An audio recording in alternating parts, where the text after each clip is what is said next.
반갑습니다. 시편 90편 말씀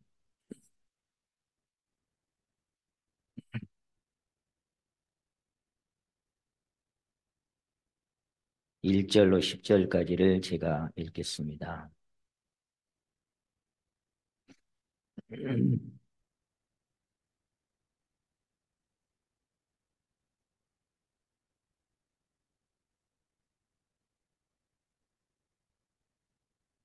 시편 90편 1절에서 10절까지 말씀입니다.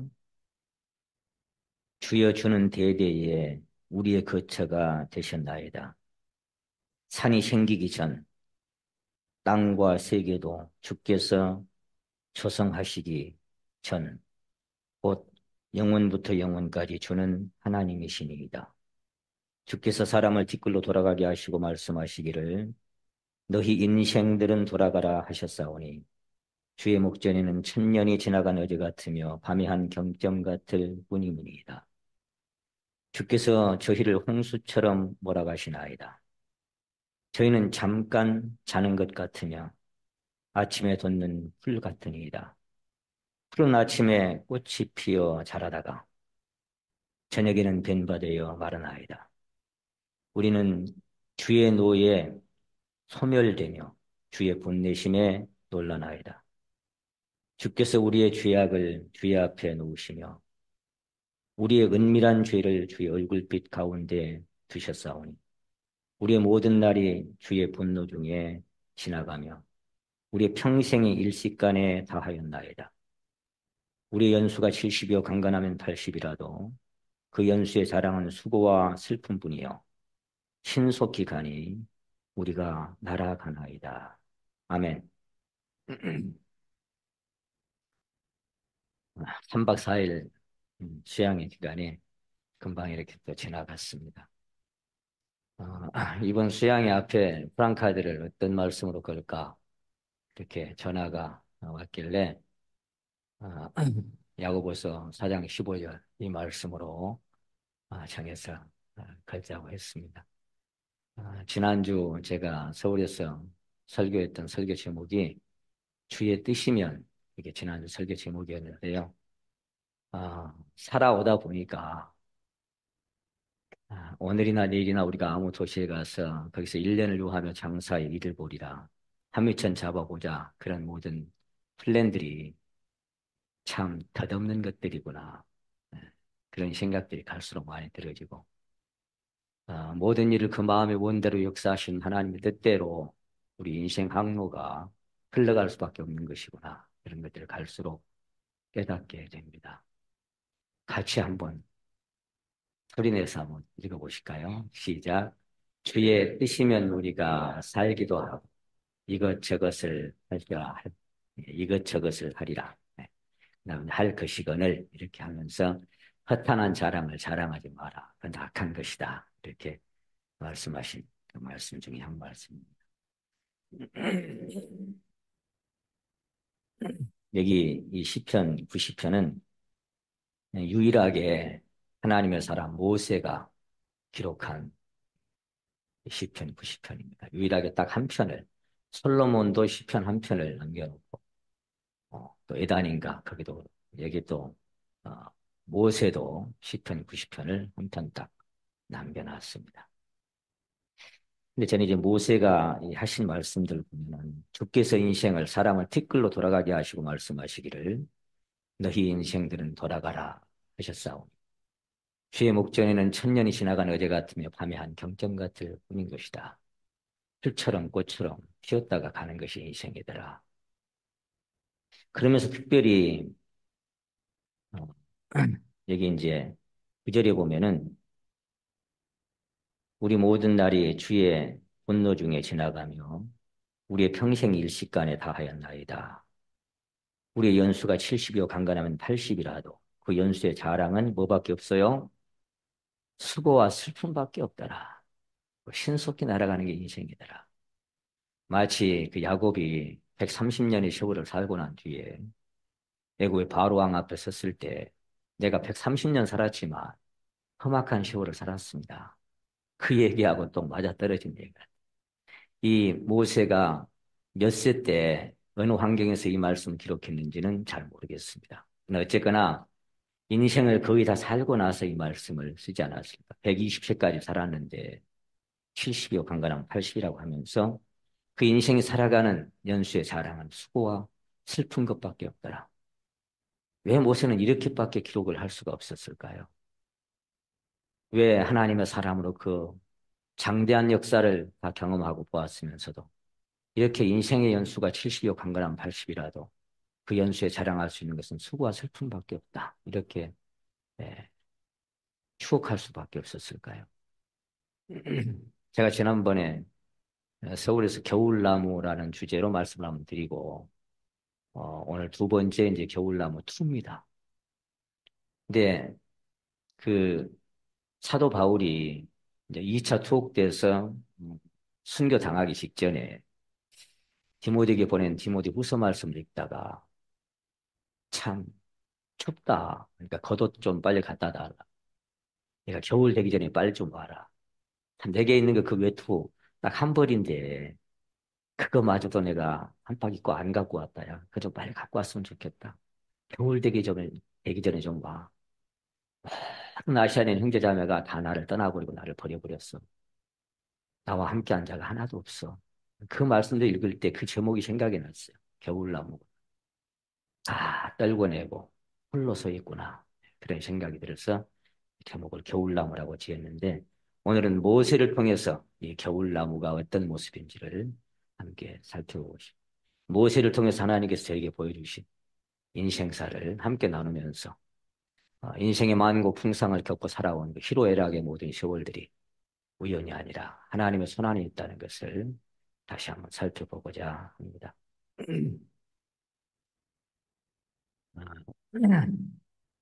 주께서 사람을 티끌로 돌아가게 하시고 말씀하시기를 너희 인생들은 돌아가라 이렇게 이제 말씀하셨는데 우리 인생이라고 하는 것은 이 청춘으로 이렇게 한참 싱그러울 때는 예, 인생의 고뇌나 죽음에 대해서 번뇌하지 않고 그냥 지나가는 것 같습니다. 혹자가 얘기하는 것처럼 젊은이들에게는 시간이라고 하는 것이 겨울가의 돌처럼 그렇게 많다라고 생각하기 때문에 별로 번뇌하지 않고 지나가지만 사실 저는 초등학교 5학년 때부터 인생의 죽음을, 인생의 허망함을 고민하고 고뇌했던 그런 시간들로 제가 구원받기까지 그런 고뇌 속에 캐션을 가슴에 품고 인생은 뭘까? 어디서 온 것이고 어디로 가는 것일까? 죽으면 다음 세계가 있을까? 아니면 없을까? 그것 때문에 너무나 많이 고민하고 살았던 그러다가 주님을 만났던 기억이 납니다. 그러므로 이제 다윗은 여호와의 나의 종말과 연한이 없담을 알게 하사 나로 나의 연약함을 알게 하소서.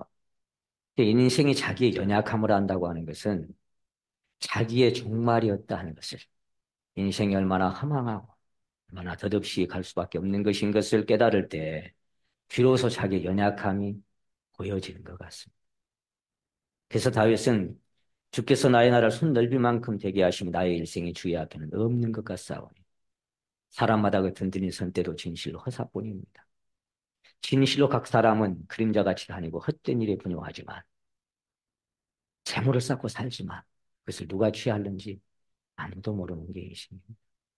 그러면서 마지막에 자기의 이제 마지막 신앙 고백처럼 주여 내가 무엇을 바라리요? 나의 소망은 주님밖에 없습니다. 이렇게 자백할 수밖에 없었던 것처럼 이 모세도 인생의 마지막 자기가 다가가야 할 겨울을 깨달은 것 같습니다. 제가 이번에 갈릴리 사람들 빌머리에다가도 글을 썼습니다만 참 인생은 엊그제 같은 청춘의 봄날이 금세 지나고 황혼이 깃들고 석양이 깃들어가는 것이 인생인 것 같습니다. 이제 계절도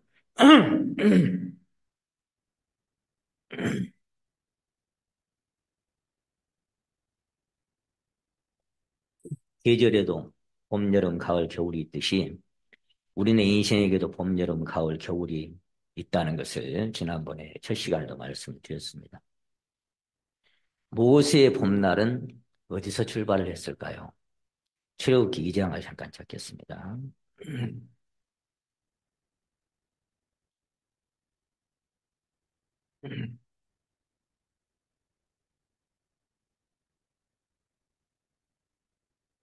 그러기 2장 1절입니다.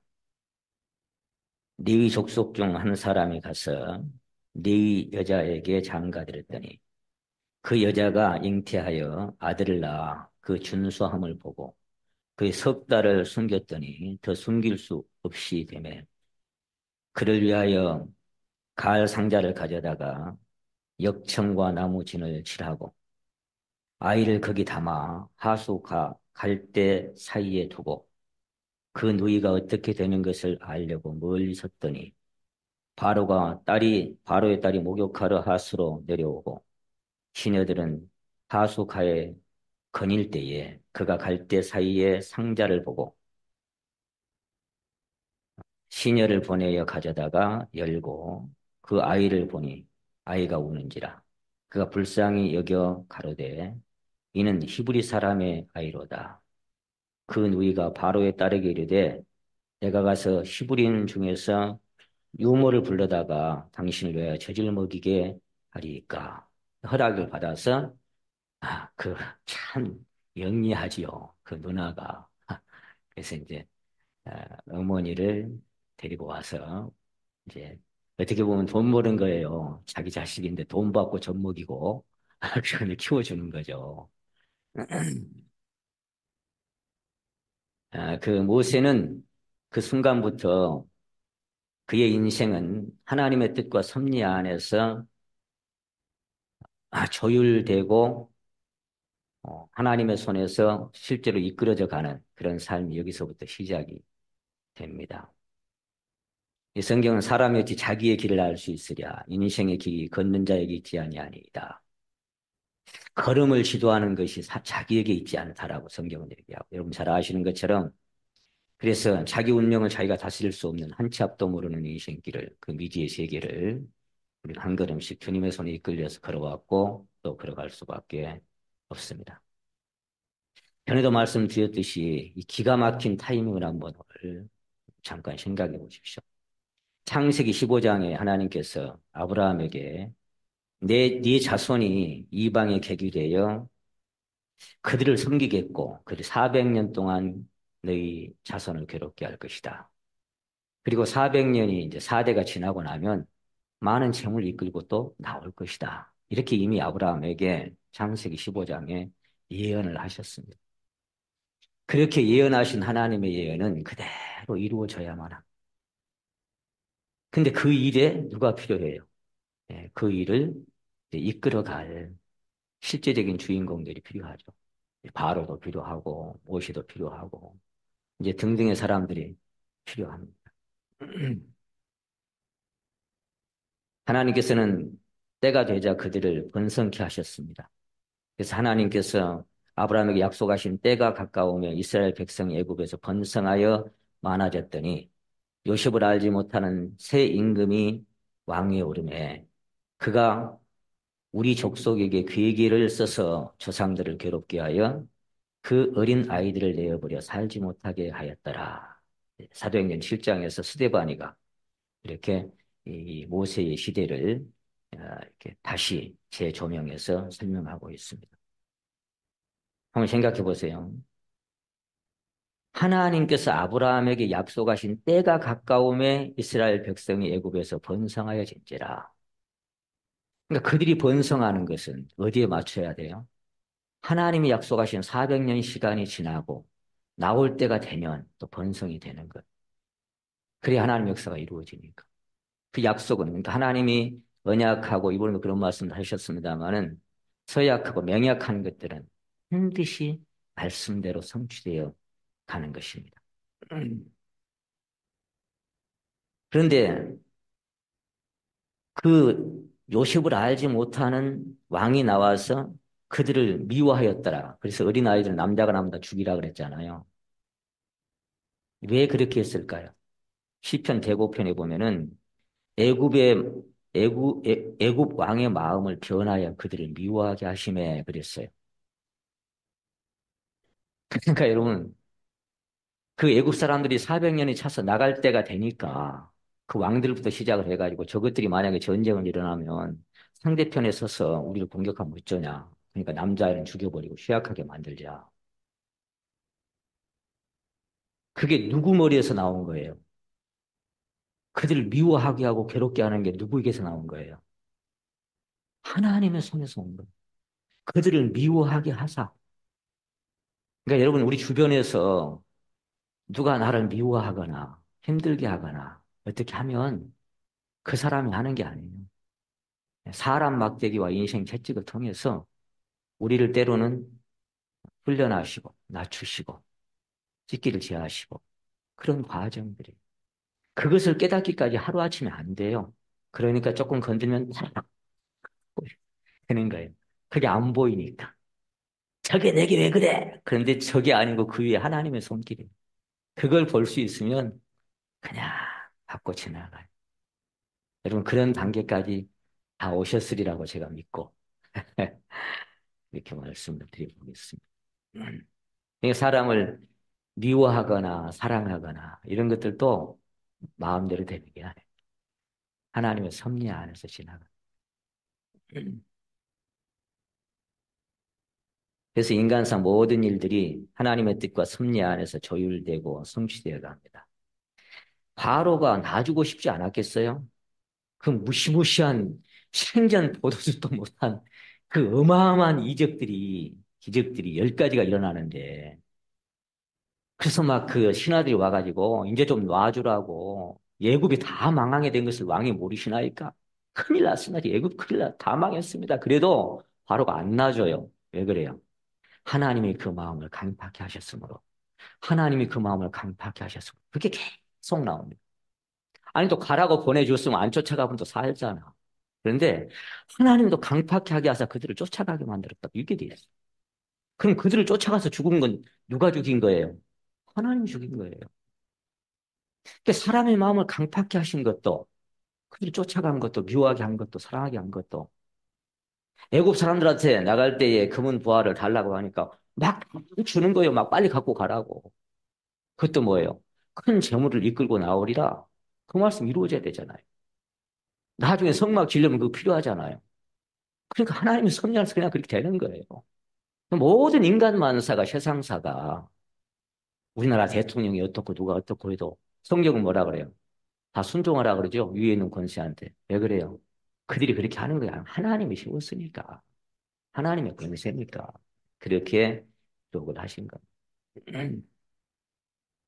이 사실을 마음에 인정하고 살아가는 자들은 엊그제도 목사님 말씀하셨습니다마는 의인이 나를 칠지라도 은혜로 여기며 책망할지라도 머리에 기름같이 여겨서 내 머리가 이를 거절치 아니할지라 저희의 재난 중이라도 내가 항상 기도할 것이다. 누가 설령 권면을 하거나 뭐라고 해도 그래 하고 받아들일 수 있습니다. 모세의 봄날은 그렇게 출발이 되는데요. 사랑하는 성도 여러분, 우리 나그네 인생이 어쩌면 이 나일강의 갈상자에 실린 모세 운명과도 같다. 저는 그렇게 생각해 볼 때가 참 많습니다. 거기 담기고 싶어 담겨요. 떠내려가고 싶어 떠내려가요. 모세 의지하고는 상관이 없어요. 하나님의 손안에. 어디로 떠내려가고 있는지 알 수도 없는 노아 방주도 똑같습니다. 모세의 갈상자도 노아의 방주에도 나침판이 없습니다. 지도도 없습니다. 키도 없습니다. 엔진도 없습니다. 하나님의 선장님이십니다. 하나님이 운행해 가십니다. 그게 노아 방주고 갈상자. 오직 하나님 한 분만이 그 방향과 목적지를 정하실 수 있습니다. 저와 여러분의 인생 항로에도 주님의 선장님이 되셨습니다. 내 뜻대로, 내 원대로 살 수 있을 것 같지만 천만의 말씀. 그러므로 성경은 사람이 마음으로 자기의 길을 계획할지라도 그 걸음을 인도하시는 자는 하나님이시라고. 그와 같은 말씀이 성경 여기에게 많이 기록되어 있습니다. 아무리 계획을 하고 플랜을 짜도 그대로 되던가요? 하나님이 집을 세우지 아니하시면 할 것입니다. 그래서 이 세상 잠시 살아가는 동안에 어두운 골짝 지나가며 험한 바다 건너서 천국문에 이르도록 나와 동행하소서. 험한 바다 건너서 천국문에 이르도록 주님이 선장 되셔서 이렇게 이끌어 가시는 것.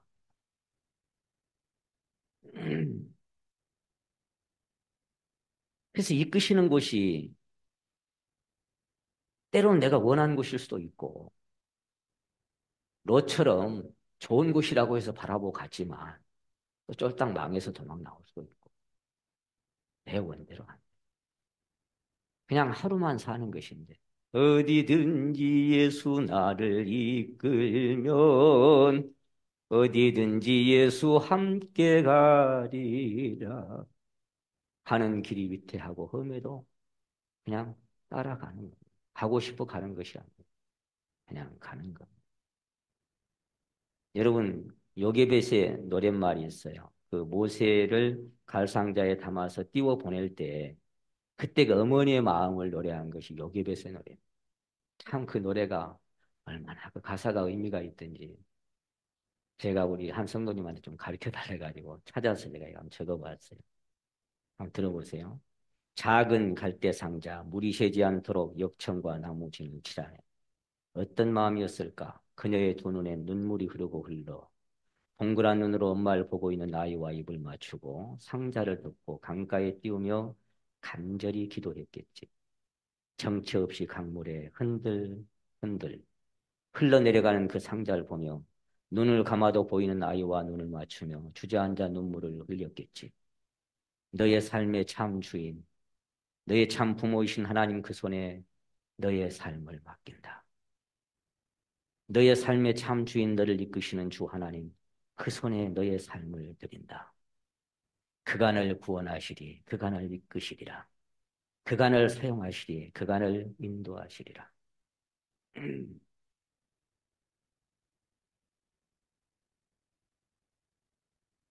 예. 여러분 그래서 이 흘러가는 갈상자가 흘러갈 때 이 모세의 운명은 어떻게 될지 전혀 예측할 수 없는 그런 상황이었습니다. 우리도 그래서 마찬가지로 이 모세 운명처럼 찬송가 217장에 기록된 그 가사처럼 주님의 뜻을 이루소서 고요한 중에 기다리니 진흙과 같은 날 빚으사 주님의 형상 만드소서. 이렇게 주님 손에서 빚어져 가도록 맡겨주시고 맡겨드리고 가는 것밖에 없습니다. 정처 없이 강물에 흔들흔들 흘러내려가는 그 상자를 어디로 흘러갈지 어떻게 합니까?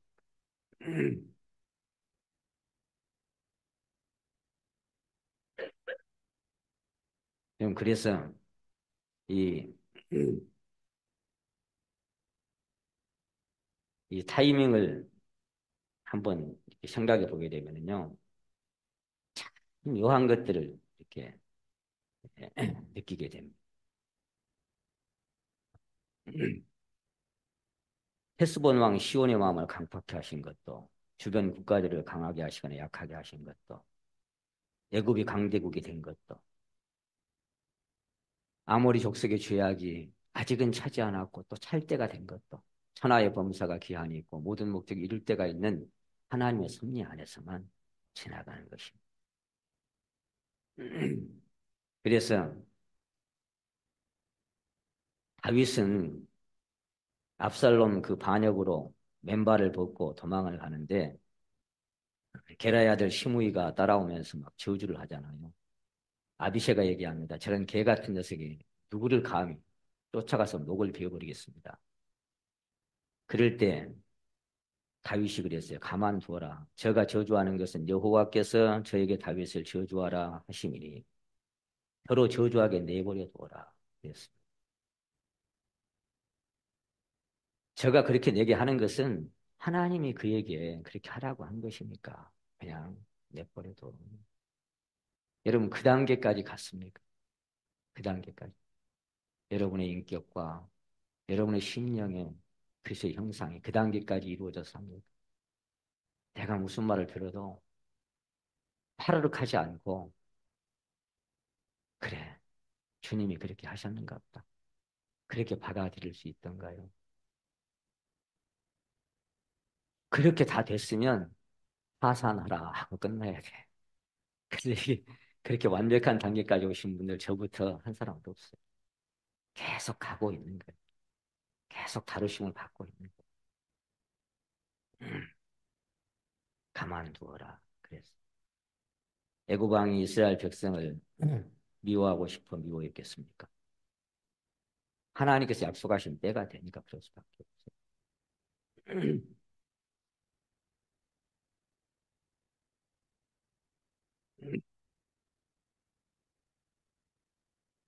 이제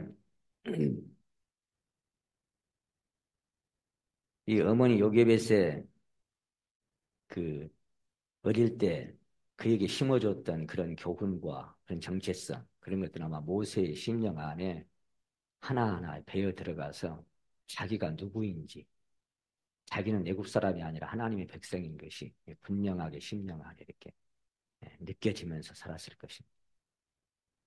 그래서 40년 동안 왕궁에서 그야말로 그 당시에 최고의 교육을 마스터하게 돼요.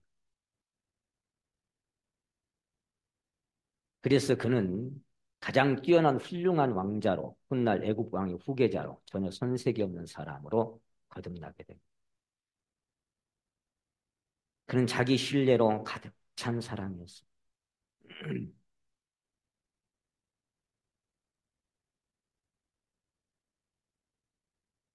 여러분, 이 하나님의 손에서 딱 잡혀서 조율되는 인생들은요, 이렇게 평탄하게 어떤, 어, 만고풍상이라고 얘기하잖아요. 그러니까, 조용한 그런 길만 가는 사람들이 아니에요. 굴곡이 심해요. 굴곡이 심고, 하나님이 많이 크게 사용하시고 하나님께 가까이 오게 하는 사람들은 그에게 주신 그 고난의 길도 너무나 아프고 눈물 날 때가 많은 게 사실입니다. 저는 어떤 그 시를 쓴 분이 그런 얘기를 한 것이 마음에 탁 꽂힐 때가 있었는데요. 당신이 당한 그 고난의 무게는 하나님께서 당신을 향한 비전의 무게입니다. 그렇게 얘기한 것이 참 마음에 꽂혔어요. 아, 당신이 당한 그 고난과 시련과 그 괴로움, 그런 것들의 무게는 하나님께서 당신을 향한 비전의 무게인 것을 생각하십시오. 다른 말로 하면 어째요? 비전이 없는 사람에게는 그냥 별 볼 일 없이 살아가.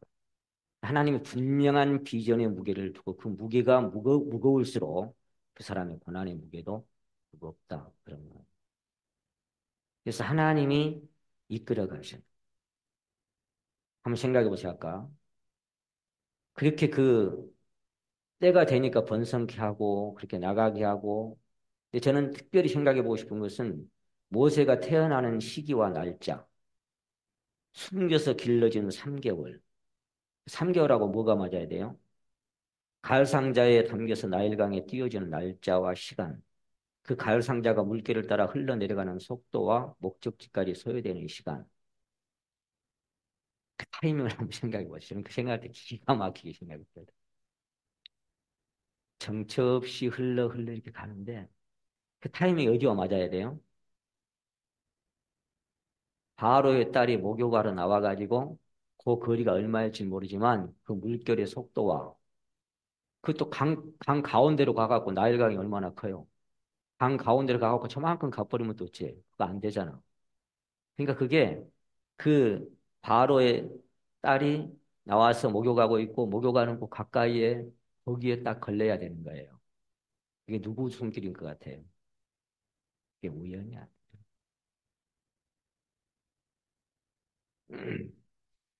목욕하려고 나일강으로 내려오는 시간과 그가 히브리인의 아들인 것을 알고도 자기 아들을 삼고 기르고 싶은 그 마음, 이 절묘한 타이밍이 우연이겠습니까?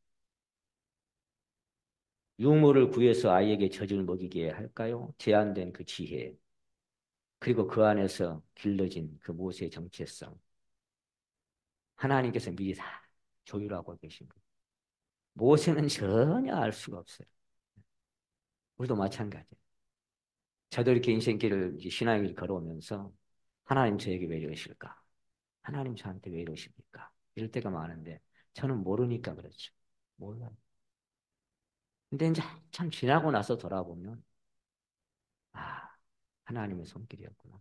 그런 것들을 훗날에 가서야 조금씩 조금씩 느껴지는. 아무튼 40년의 왕궁의 왕자로, 왕의 후계자로 훈련을 받으면서 자기 신뢰로 가득 찬 사람입니다. 그는 자기 생각과 자기 판단을 믿었습니다. 무엇이든 맘만 먹으면 다 할 수 있을 것 같았습니다.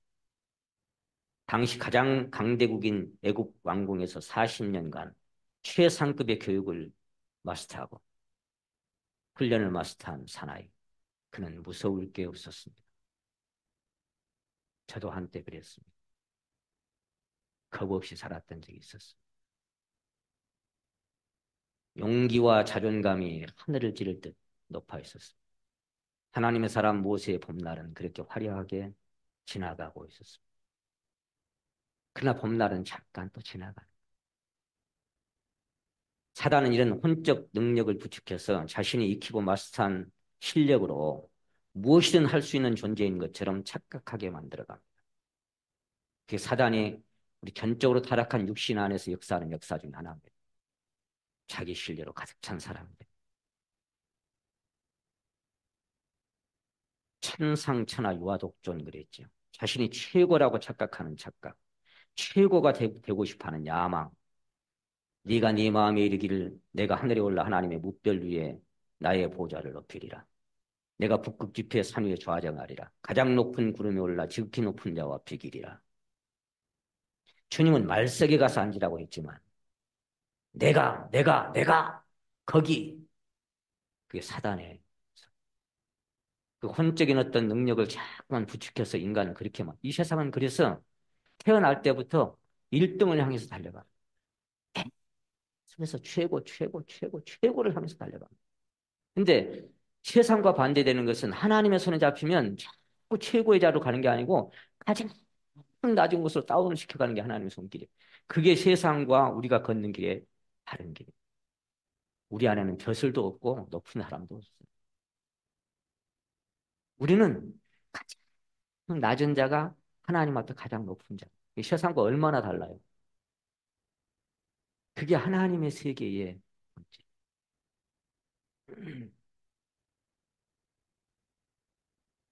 그래서 성경은 말세에 가서 앉으라 하고 자기를 높이는 자는 낮아지고 낮추는 자는 높아지리라. 가장 높은 구름이 올라 북극 깊이의 산 위에 올라. 그게 뭐예요? 올라가. 떨어지면 이제 어디까지 떨어져요? 음부까지 떨어진다라고 그렇게 말해요. 이 사단이에요. 사단의 본성은 그래서 교만이고 주님의 본성은 온유와 겸손. 사단은 모든 일을 내가로 시작한. 그러나 그리스도의 생명을 품은 신앙인들은 내가 아니오라고 말할 수 있어요. 사단은 내가. 그런데 주님의 생명을 품은 사람들 내가 아니오 그렇게 말하죠. 그러므로 종교는 내가 시작하는 것이고 신앙은 내가 나를 끝내는 것이 신앙이다라고 전에도 한번 말씀드렸습니다. 한 번만 끝내는 것이 아니라 날마다 순간마다 끝내야 하는 것이 전적으로 타락한 육신이요 아말렉입니다. 아말렉을 천하에서 도말하라 그랬죠. 근데 가나안 땅에 들어가서 남방이 그대로 남아 있어요. 결코 다 없앨 수가 없는 게 아말렉이에요. 끝까지 꿈틀거려.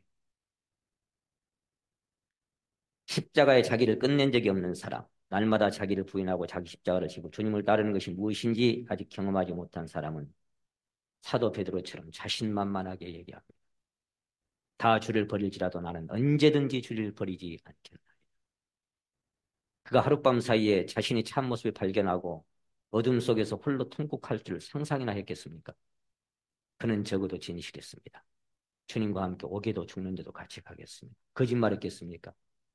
그러나 그런 자기 생각 안에서 자기 의지를 가지고 그거를 할 수 있을 거라고 생각하는 것이 얼마나 큰 착각이었으면 그는 통곡하면서 깨달았어요. 그런 진실한 마음마저도 그리스도로 인하여 발원되지 않으면 다 헛것입니다. 이와 같이 모세 또한 적어도 자기 동족 하나님의 백성을 향한 그의 애절한 마음은 진실이었습니다. 모세가 애굽 사람의 학수를 다 배워 그 말과 행사가 능하더라. 그렇게 사도행전 7장 22절에 기록되어 있습니다. 이게 다른 말로 하면요. 모세는 애굽에서 최고의 교육을 받고 건장하며 웅변도 잘하는 왕자가 되었더라. 한순간 사람을 쳐 죽일 수 있을 만큼. 이드로의 딸들이 물 길러 갔다가 그날 빨리 왔잖아요. 그러니까 묻잖아. 왜 그리 빨리 왔냐고. 애굽에 어떤 사람이 와가지고 이제 평소에는 막 남자들이 건장한 남자들 목동들이 와가지고 저리가 이 딸내미들 우리 거부터 먹일 거라 막 이렇게 가지고 하는데 아니 갑자기 건장한 애국 사람이 오더니 그냥 한 방에 딱 끝내보는 거야. 야 꺼져 순서대로 해. 딱 하는 거예요. 그런 사나이. 오늘은 그 사람 때문에 빨리 물을 먹이 왔어요. 그 사람 어딨냐 빨리 내리고 와라. 그래가지고 이제 사위 삼았잖아. 애국 사람 괴롭혀. 딱 한 방에 끝내서 모래바닥에 묻어버린 거예요. 그만큼 자신만만하고 훌륭한 사람. 그냥 못할 게 없어요. 그냥 마음 먹으면 그냥 딱 해버리는 거예요. 저도 전에 그렇게 살아봤어요.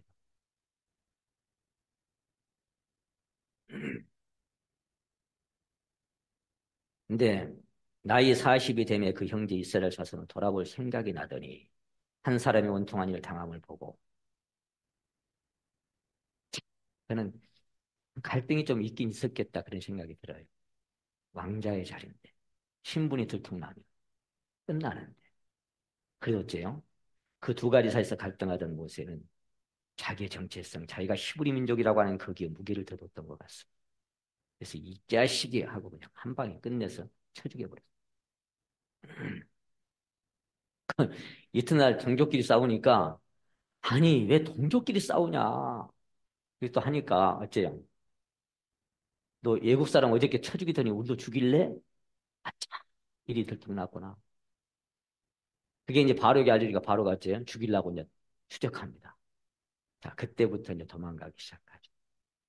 그게 우연이었겠어요? 그게 우연이었겠어요?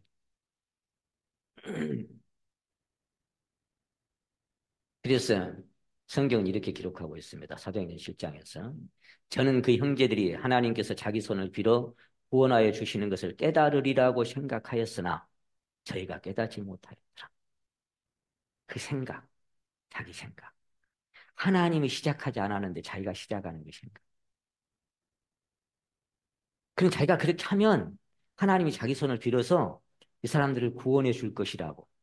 또, 모세 저 사람이 우리 민족을 구원하겠구나. 그렇게 그 형제 자매를 생각할 거라고 착각을 한 거예요. 그건 진짜 착각 중에 착각이었어. 주 동하면 나 동하고 주 정하면 나 정하네 해야 되는데 주님이 시작하기 전에 지가 시작하는 거 이게 참 위험천만한 일. 그래서 우리는 하나님께 묻고 잠잠 기다릴 수 있는 그런 시간들이 별로 없어요. 그냥 막 뭘 막 하는 것이 신앙인 줄 알아. 그래. 1년이건 2년이건 3년이건 10년이건 구름기둥 불기둥 서 있으면 가만히 있는 게 하나님이 일하는 거예요. 거기서 지가 길 찾겠다고 나가면 그게 악이에요. 생수의 근원을 찾아서 거기서 마시고 쉬는 게 아니시기에요. 그거 못 찾았다고 가서 막 엉뚱한데 우물을 파는 게 신앙이 아니에요. 그걸 성경은 악이라고 얘기했어요. 오늘 저와 여러분 여기까지 인도하신 분이 우연이겠습니까?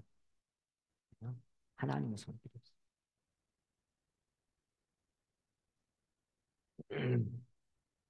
어쩌면 그는 히브리서 기자가 기록한 것처럼 자신이 히브리인이라는 정체성 때문에 자기 동족을 돌아봐야 한다는 신앙 양심과 자기 신분이 들통나면 왕궁에서 쫓겨날 거라는 사실 앞에 갈등했을지도 모르겠습니다. 그래서 뭐라고 기록했어요? 믿음으로 모세는 장성하여 바로의 공주의 아들이라 칭함을 거절하고 도리어 하나님의 백성과 함께 고난받기를 잠시 죄악의 낙을 누리는 것보다 더 좋아하고 그리스도를 위하여 받는 능력을 애굽의 모든 부하보다 더 큰 재물로 여겼으면 상 주심을 바라봄이라. 그렇게 믿음장에 그래서 11장에 기록하고 있습니다. 그러니까 저는 모세에 관한 모세오경을 아무리 읽어봐도 사실 그런 고뇌의 흔적을 발견할 수가 없었어요. 있던가요, 여러분? 다만 우리는 스데반의 설교 중에 그의 나이에 40이 되매 그 형제 이스라엘 자손을 돌아볼 생각이 나더니 라는 이 짤막한 한 말씀에서 잠시 그 마음의 고뇌와 갈등을 엿볼 수가 있을 뿐입니다. 갈등이 있었겠죠. 신분을 드러내냐만. 우리도 마찬가지죠. 회사나 학교나 뭐 주변을 살면서 내가 그리스도인인데 입을 벌려서 말을 하자니 나를 어떻게 볼까? 해면 자존 꿈틀거리고 사람 지옥 가면 안 되는데 그래도 전하라고 했으니까 전해야 되는데 전하려고 하니까 또 그런 갈등하고 똑같은 갈등을 아마 무엇이 됐을까? 아무튼 그는 자기 신뢰를 바탕으로 싹튼 자기 생각이 일생일대의 가장 큰 실수가 되게 할 줄은 꿈에도 생각을 못했을 겁니다. 40년간 익히고 연마한 힘과 능력이 자신을 살인자로 만들어서 현상수배범이 되게 할 줄을 상상이나 했겠습니까? 현상수배범이 됐어요. 도망가지 않으면 죽을 수밖에 없는. 그는 자기가 선한 뜻을 가지고 시작했기 때문에 하나님께서 동의하고 자기의 생각을 이렇게 응원해 줄 거라고 생각했을 겁니다. 그는 자기의 의로운 생각의 행위가 하나님의 뜻을 성취할 수 있을 것이라고 분명히 착각했을 겁니다. 그러므로 성경은 스스로 지혜롭게 여기지 말라고 되어 있어요. 스스로 지혜롭게 여기지. 높은 데 마음을 두지 말고 도리어 낮은 데 취하며 스스로 지혜 있는 체 하지 마. 하나님은 말의 힘도 기뻐하지 아니하고 타고 다니는 말입니다. 사람의 다리도 즐거워하지 않아. 그게 무슨 얘기예요? 네가 잘하고 네가 뭐 하는 거 그거 하나님 원치 않아. 그런 하나님 모든 생각을 사로잡아 그리스도에게 복종케 되기만을 원하십니다. 자기 신뢰가 붕괴되지 않는 자는 자기 생각이나 자기 지혜로 하나님을 도울 수 있다라고 착각하고 거기서 벗어나죠. 다시 말씀드립니다. 자기 신뢰가 깨어지지 않은 사람은 자기가 하나님을 도울 수 있는 사람이라고 착각해요. 베레스 우사가 되어버린 비참한 죽음으로 끝난 것은 그가 수레 위에 흔들리는 하나님의 괴를 붙들었기 때문에 베레스 우사가 됩니다. 베레스 우사가 무슨 뜻이에요? 거기서 징계받아 죽었다 그런 뜻이라. 하나님께 칭을 받아 죽었다 그런 뜻. 우사로 남으려면 함부로 손대면 안 돼요. 베레스 우사가 되기 전에 생각해요.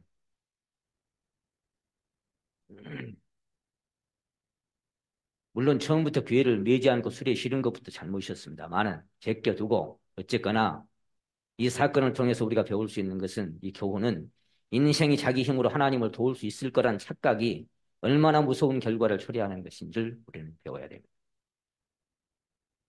여러분 하나님의 일은 하나님께서 하십니다.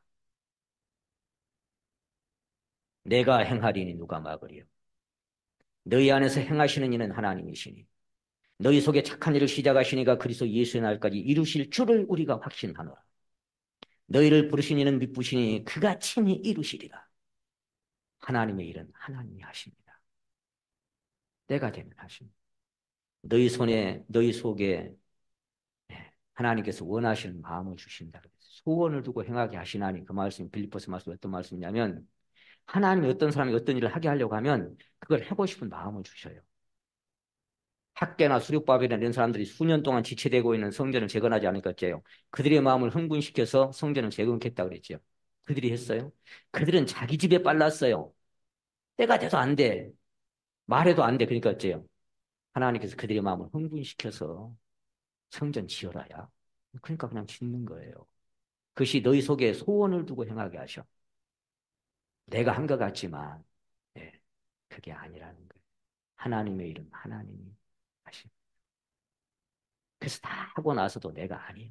네, 그게 사도바고 내가 우리 중에 여기 아무라도 내가 나서면 그게 얼마나 착각인 줄은. 당시에 모세는 비록 애굽 최고의 지식과 지혜를 마스터한 스펙이 뛰어난 훌륭한 사나이였지만 만사를 운행하시는 하나님은 몰랐던 것입니다.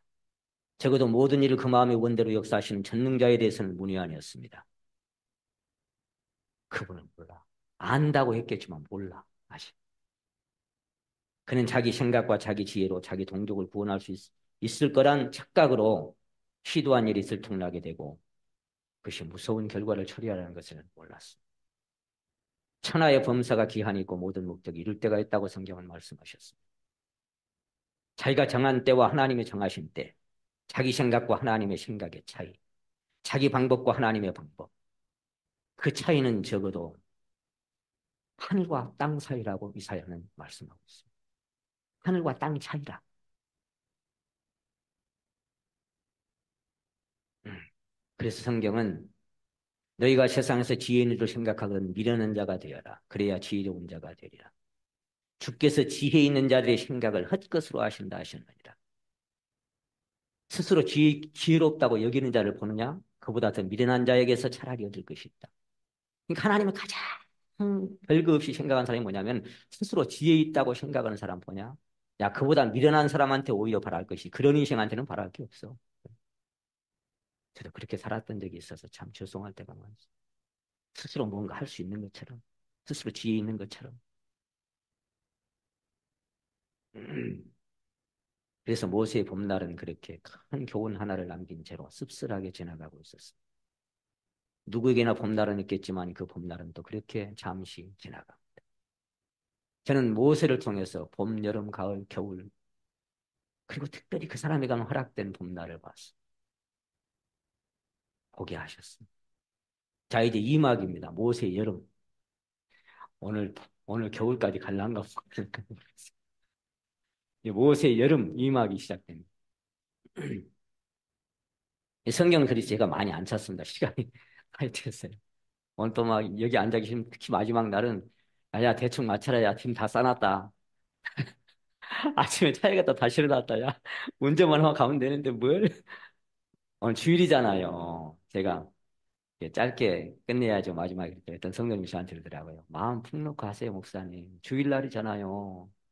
주일 예배 원래 1시간 반 설교해도 괜찮아요. 그러더라고요. 제가 그럴까요? 그래서 모세의 이막, 모세의 여름, 그를 낮추시는 하나님.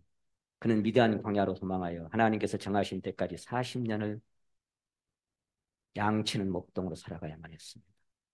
여러분, 광야는 어떤 곳입니까? 광야. 이번에도 광야 얘기 나왔죠. 광야는 어떤 곳입니까? 메마르고 삭막하고 배고프고 목마르고 피곤한 곳이 광야입니다. 광야는 뭐 하는 곳입니까? 그것은 사람을 시험하고 낮추는 장소. 그래서 이 신명기 8장에 여러분 잘 아시는 것처럼 너로 광야의 길을 걷게 하신 것은 너를 낮추시며 시험하시고 하나님으로만 살아갈 수 있도록 사람이 떡으로 왜?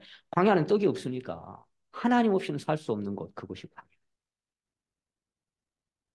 하나님 없이는 생명을 부지할 수 없는 메마르고 삭막하고 목마르고 그곳이 광야. 그것으로 모시는 쫓겨났어. 현상수배범에게. 여러분 우리는 그곳에 가고 싶어 가는 곳이 아닙니다. 누가 메마른 광야에 살고 싶겠습니까? 제가 얼마 전에 그리고 광야라는 주제로 2편의 말씀을 선포했습니다.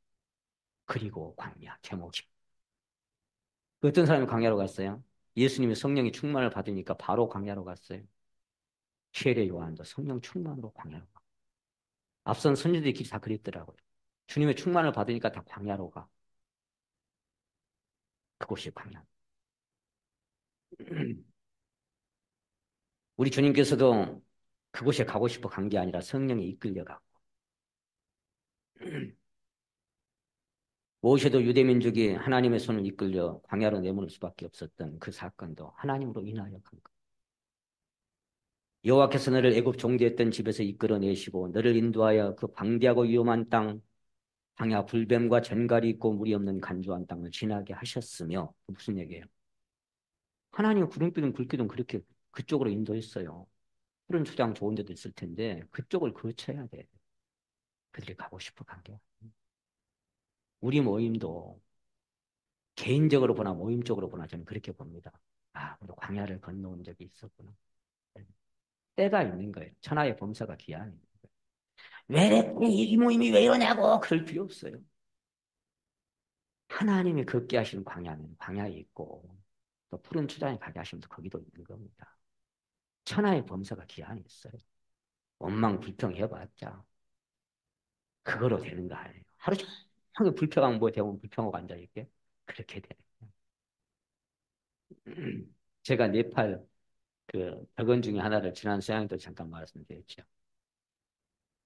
또 하면 다 잊어버렸을 거야 아마. 예. 걱정해서 걱정해서 걱정이 없으면 걱정도 없겠네. 그래요. 네팔의 격언이 그런 게 있대. 하루 종일 걱정해서 걱정이 없어지면 뭐 걱정도 없겠네. 그렇게 되는 거예요. 인생사가 그렇게 되는 거예요. 그래서 주님의 고난의 자취를 따라가는 신앙이라면 반드시 성령이 이끄는 메마른 광야를 통과해야만 공과가 기다리고 있습니다. 모세의 인생의 신앙의 여러 그 역시 황량한 미디안 광야는 그가 원해서 갔던 것이 아니었습니다. 그를 낮추시는 하나님의 뜻과 섭리 안에서 그는 어쩔 수 없이 그 고달픈 고난의 광야를 통과해야만 했습니다. 사실 성경은 그가 미디안에서 나그네가 되어서 하찮은 목동으로 살아갔던 삶을 몇 구절만 짤막하게 기록하고 있어요. 여러분 미디안 40년이 10년이면 강산도 변한다는 말이 있는데 어디 많이 미디안에서 어쨌다 저쨌다 많이 기록되어 있던가요? 그렇지 않습니다. 출애굽기 1장 16절에서 23절까지 단 7구절. 그게 미디안 40년 살았던 모세의 흔적이 7구절밖에 기록되잖아요. 짤막한 7구절. 참 생각해보면 씁쓸하고 허망한 40년이 7구절이라니.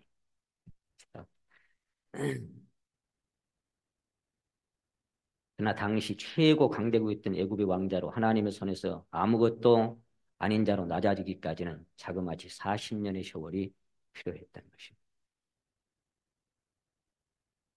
인생이 하나님의 손에서 낮춰지기까지 하루아침에 되는 게 아니에요.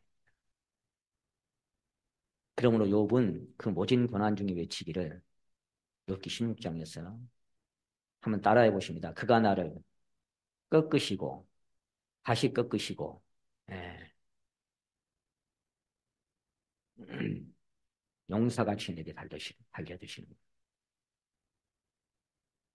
재산만 뺏겨갖고도 안 되고 아들만 뺏겨갖고도 안 되고 또 악창만 나갖고도 안 되고 제 친구한테 공격을 받아야 돼. 그리고 그 과정을 통과해. 꺾고 또 꺾으시고 한 번만 갖고 안 돼. 저도 살아보니까 그래. 그러므로 욥은 그 속에서 내 얼굴은 울음으로 붉었고 내 눈꺼풀에는 죽음의 그늘이 졌구나. 한 번 꺾어지고 또 꺾으시고 그 말이 다른 말은요 이렇게 돼 있어요. 그가 나를 치시고 다시 치시며 이렇게 돼 있어요. 또 다른 말로는 그가 나를 찢으시고 또 찢으시며 뭘 찢었을까요? 뭘. 몸도 찢겼지만 옷을 찢지 말고 마음을 찢으라 그랬죠.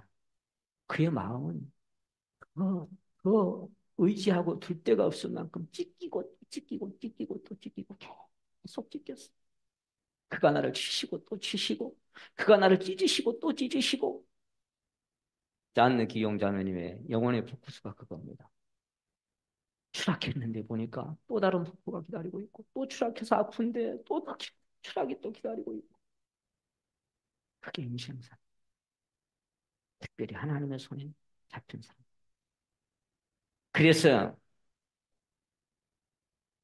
부수시고 또 부숴서 다리가 가루가 될 때까지 태우고 또 태워서 죄가 될 때까지 그 존재 가치가 제로가 되어서 바닥을 칠 때까지 그것이 십자가요 그것이 죽음이요 그것이 땅속 어두운 곳에 묻혀있는 하늘의 위라래 운명 이름 없이 가는 나무 한 그루가 최고의 가치를 지닌 분재로 재탄생하기까지는 잘려지고 또 잘려지고 휘어지고 또 휘어지고 꺾이고 또 꺾이고 많이 꺾이고 많이 잘려지고 많이 한 아픔을 겪을수록 최고의 가치를 지닌 분재로 탄생한다. 삶이 우연이 아닌 것이 앞선 선진이 이렇게 위대한 영성이라는 책에서 써놨어요. 삶은 정직의 본질입니다. 과학보다 무섭게 순간순간 운행되는 정직성을 드러냅니다. 흑우가 있는 곳에 본질을 넣기 위해, 결핍이 있는 곳에 만족을 넣기 위해, 온전치 못한 곳에 완전함을 넣기 위해 초첨단 과학적 체계보다 더 정밀하게 신의 의도를 따라 움직이는 것이 바로 삶의 실체입니다. 그러므로 삶과는 싸우는 것이 아닙니다. 순응하는 것입니다. 불편한 것이 아니라 불평하는 것이 아니라 감탄하는 것이요. 원망하는 것이 아니라 감격하는 것입니다. 삶이 그분의 뜻 안에서 조율된다는 사실을 아는 자는 삶을 거스르는 행위를 그치고 자신에게 주어진 삶에 바짝 엎드려 순종하게 됩니다. 그리고 그 결과를 자신의 삶보다 더 위대하게 만들어져서 결국 신의 형상으로 바꾸게 됩니다. 삶은 자신을 비워놓기 위해 매 순간 무섭게 닥쳐오지만 그 본연의 목적이 완성되면 그 삶은 다시 우주로 돌아갑니다. 새로운 목적, 새로운 가치관을 가지고 그가 완성될 때까지 끊임없이 파도처럼 때로는 격렬한 해일처럼 다가와서 그 내면에 신을 새기고 그분의 경륜을 새기는 진정한 이유로서 설정되어 있습니다. 그러므로 삶은 우연이 아닙니다. 우리는 범사에 하나님을 인정하고 살아가는 사람. 작은 거나 큰 거나 내게 닥친 모든 것들이 하나님의 손. 모시는 당시 최고 영광스러운 왕자의 자리에서 가장 미천한 목동의 자리까지 추락해야만 했습니다. 당시 양측이나 목동은 집을 떠나 거의 밖에서 지내면서 거위와 추위는 물론이거니와 사나운 짐승들의 공격까지 막아내야 하는 위험하면서도 비천한 직업입니다. 그러니까 이 목동의 직업을 안 하려고 해요. 얼마나 고달픈지. 천막 속에서 추위와 더위를 견디면서 야곱이 그랬잖아요. 그렇게 고생했던 것을 다 되겠죠. 그래서 그 8명의 아들 중에 다윗은 뭐 했어요? 맏아들부터 시작해서 왕을 세우려고 보니까 이 사람이다 그러니까 외모를 보지 마라. 난 중심만 본다. 또 내려가다가 뭐, 이제 더 없냐? 아들 더 없냐? 하나 있어요. 말하자면 그 녀석은 보나 마나요. 그 말이. 예. 자, 양측이 목동으로 있어요. 그 말은 뭐예요? 별 볼 일 없는 녀석이다. 그 말이. 그 녀석. 그 다윗. 그래서 다윗은 훗날 그렇게 노래했습니다. 시편에서. 우리 부모는 나를 버렸거니와 하나님은 버리지 않으셨더라. 그랬어요. 왜 나는 그 말을 기록했는지를 처음에는 이해가 잘 안 갔어요. 우리 부모는 나를 버렸으나 다윗이 그런 말을 했어요. 그 형들도 아버지도 그 다윗은 별 볼 일 없이 전쟁터에 먹을 거 갖다 주는 거 어째요? 그 형들이 이 자식들 너 싸움 구경하러 왔지? 너 양떼를 어디다 맡기고 왔어? 이 자식이 그랬죠. 내가 뭘 어쩌는데 나는 아버지 심부름 왔어. 근데 아내 하나는 어째 하나 있어. 저 자식 누구야 골리앗? 저, 저 할례받지 못한 저런 자식이 내가 가서 딱. 그러니까 교만하게 보일 수밖에 없죠. 근데 믿음으로서는 담대하고 그냥 겉으로는 어째요? 양치라면 가서 양치고 그냥 그렇게 사는 거. 내 부모는 나를 버렸거니와 하나님은 나를 버리지 않았다. 그렇게 그는 차별이. 여러분 사람이 월세방 살다가 아니 전세방 살다가 월세 살면 비참해지는 겁니다. 월세방 살다가 전세 가면 그래도 좀 자부심 있고 괜찮은데 쫄딱 망해가지고 집 갖고 살다가 전세로 전환하고 전세 살다가 안 되니까 쪽방이 월세로 갔다. 그러면요 참 그게 자존이 참 상한 거예요. 그런데 애굽의 왕자가 목동으로 살아가. 너무나 웅장하고 화려한 왕궁에서 메마르고 삭막한 위대한 광야까지 세계 최강의 절대 권세에서 처가살이 하면서 천대받는 자리까지. 처가살이 하자. 처가살이. 보리서말만 있으면 처가살이 안 한다는 게 나는 속담이었어. 갈 데가 없어. 처가살이 하는. 모두가 부러워하는 유명한 이름이 아무도 알아주지 않은 철로가 되기까지 40년 세월이 흘러가. 애굽의 모든 부하를 다 가진 자가 홀로 쫓겨나서 빈털터리가 되기까지. 뭘 갖고 나왔겠어요? 야곱이 지팡이 하나 짚고 출발했던 것처럼 아무것도 가진 게 없어요. 자존과 용기와 자신감으로 교만했던 자가 가장 겸손한 자가 되기까지. 자기 생각, 자기 방법, 자기 신뢰로 가득 찬 자가 힘이 연약한 자가 되기까지. 몇 년? 찢으시고 또 찢으시고 꺾으시고 또 꺾으시고 터뜨려서 가루가 될 때까지.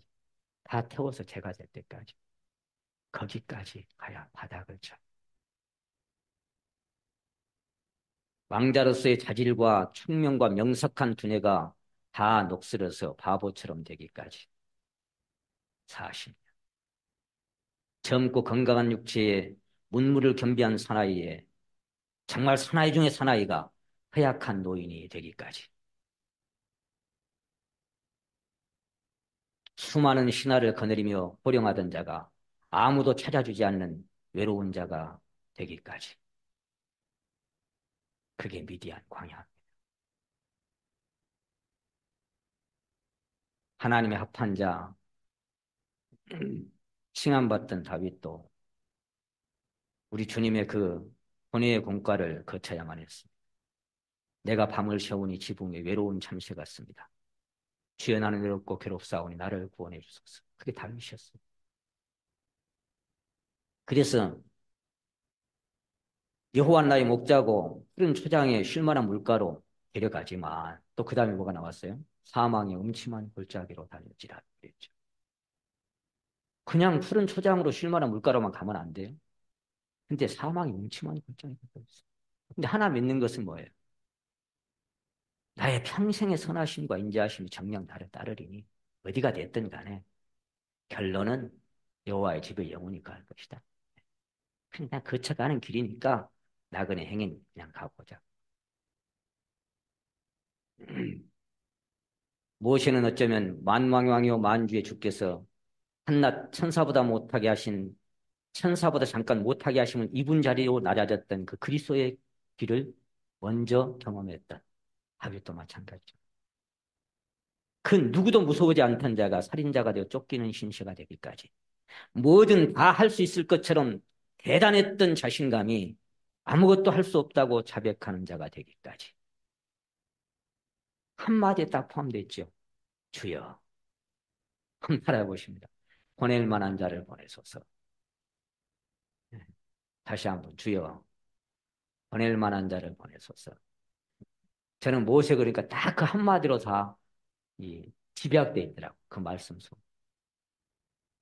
내가 아니면 누가 그런 자리에서 주야 보낼 만한 자를 그 자리까지 거기까지 오기까지 40. 하루아침에 안 돼요. 사람의 인격이 그리스도의 인격으로 바뀌는 순간들이요. 성경 뭐 연구하고 뭐 좀 보고 깨달으면 그 인격이 될까요? 참만의 말씀. 그렇게 되는 게 아니에요. 그렇게 되는. 명석한 두뇌로 성경 해석 잘하면 그렇게 될까요? 신학이 그렇게 만들어 놓을까요? 그렇게 되는 게 아니에요. 그렇게 되는 거예요. 저는 예수님의 탄생을 볼 때 참 기가 막힌 게 뭐냐면 유대 민족들이 어렸을 때부터 성경을 달달달달 목숨을 다하고 뜻을 다하고 하나님 사랑을 하고 그 이스라엘 안에 성경 태어나서 죽을 때까지 연구한 사람이 얼마나 많아. 바리새인, 서기관, 교사들 막 유대인 하나님의 백성이라는 자부심을 가진 사람들. 근데 예수님이 베들레헴에 탄생할 때 그 사람들 한 사람이라도 알았어요? 예수님 탄생을? 아무도 몰랐어요. 어쩌면 저 이방의 먼 곳에 들을 연구한 사람들,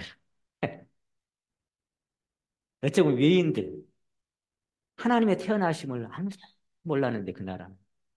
그 사람들 세 사람이 찾아와 갖고 여기 유대인의 왕으로 나시니가 어디서 났냐? 예. 하나님은 그 성경 많이 아는 사람들한테 한 사람에게도 계시하지 않았어요. 그 사람 세 사람이 와서 얘기할 때 비로소 그게 알려지기 시작합니다. 참 희한하죠. 제자들 택하려면 성경 잘 연구하고 아는 사람들 택하지. 그 갈릴리 촌놈들 비린내나는 어부들 뭣도 모르는 그 무식한 이런 사람들을 불러서 내가 너희를 택하여 세웠나니. 왜 그래 주님은 왜 주류가 아니라 비주류에서 택해. 천한 자들, 없는 자들, 멸시받는 자들. 그런 사람. 왜 그래요? 왜? 무엇에도 마찬가지. 그 자리까지 가야. 그래야 주님은. 그래서 그 누구도 무서워하지 않던 자가 살인자가 되어 쫓기는 신세가 되니까. 뭐든 다 할 수 있을 것처럼 대단했던 자신감이 아무것도 할 수 없다고 자백하는 자리까지. 주여, 보낼 만한 자를 보내소서. 야망과 허영으로 가득했던 자리에서 추락하여 절망의 자리까지. 그는 하나님의 타작마당에서 그렇게 모든 육신의 껍데기가 벗겨져서 아픔을 겪어갑니다. 여러분 이사야 28장 한번 찾아보시겠습니다. 하나님의 타작마당 얘기 나와 있죠. 이사야 28장.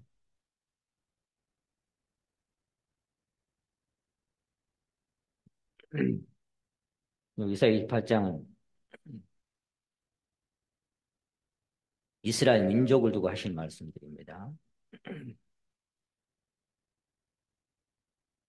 28장 27절이지요.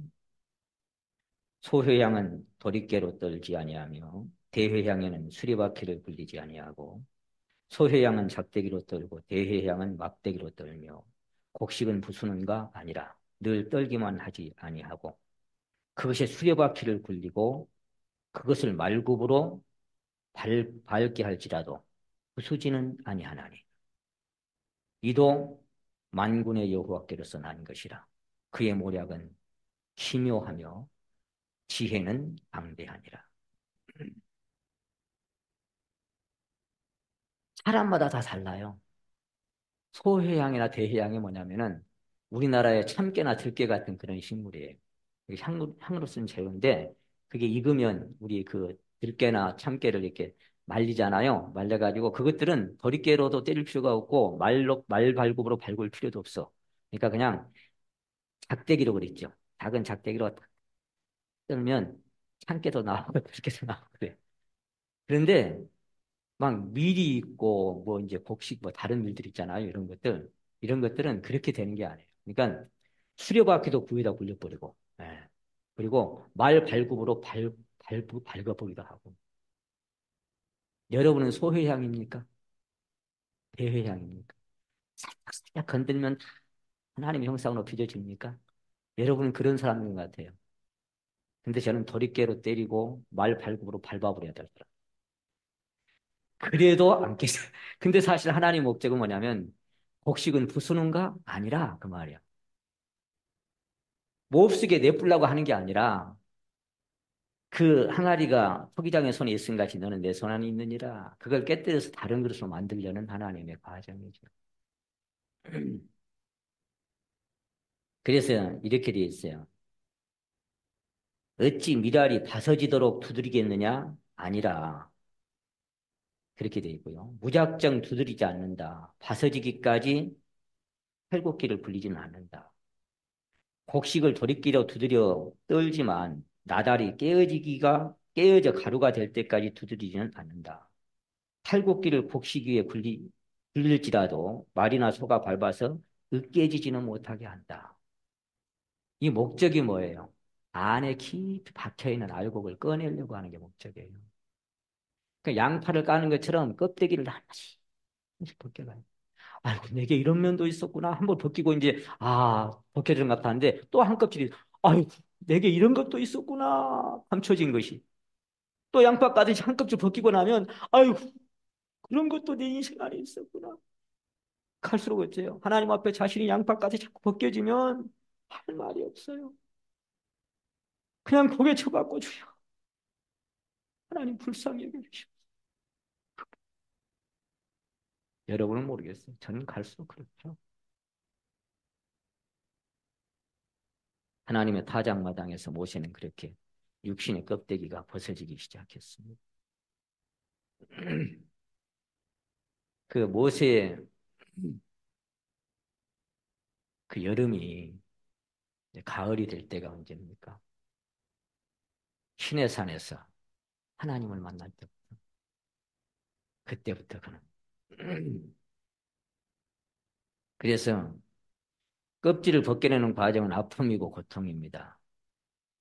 이것이 파상의 역사고 십자가의 역사고 예수님의 생명을 드러내게 하는 그런 필연의 역사입니다. 그래서 고린도후서 여러분 잘 아시는 것처럼 4장에 그랬죠.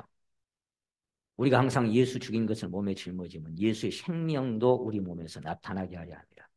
우리 산자가 항상 예수를 위하여 죽음에 넘기면 예수의 생명이 또한 우리 죽을 육체에 나타나게 하려 합니다. 그 십자가의 죽음을 통과하지 않으면 예수의 생명이 우리 안에서 드러날 수 없기 때문에 양파 까듯이 벗겨내는 도리깨로 때리고 말 발구로 밟고 때로는 맷돌을 그 위에 그냥 올리는 거예요. 그렇게 파상되고 벗겨지는 역사가 없이는 그리스도의 생명이 결코 나타날 수가 없습니다.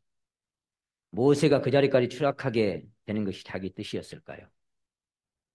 야곱이 아버지와 형을 속이고 축복을 받은 게 자기 뜻이었을까요?